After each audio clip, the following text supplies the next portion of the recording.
Job growth and a falling unemployment rate. The first monthly jobs report of the Biden administration is out today.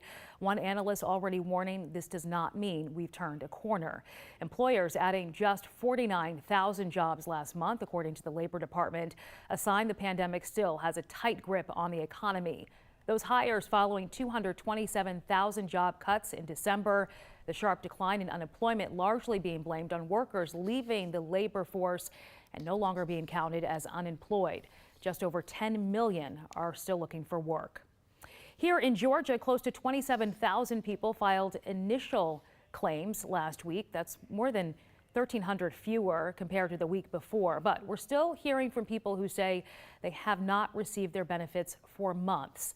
Labor Commissioner Mark Butler telling us the vast majority of unemployment claims are getting processed. He says some issues are happening because of the sheer volume of claims being submitted. Even if you get it right, 95, 99% of the time, you're still talking about tens of thousands of individuals that have some type of issue. There have been more than 4 million jobless claims processed in Georgia since last March, the middle of March, and throughout the pandemic. We're working to find solutions to your frustrations over unemployment payments. If you need assistance, your best time may be 8 a.m. Monday morning. That's when 1,500 new appointments are released online statewide.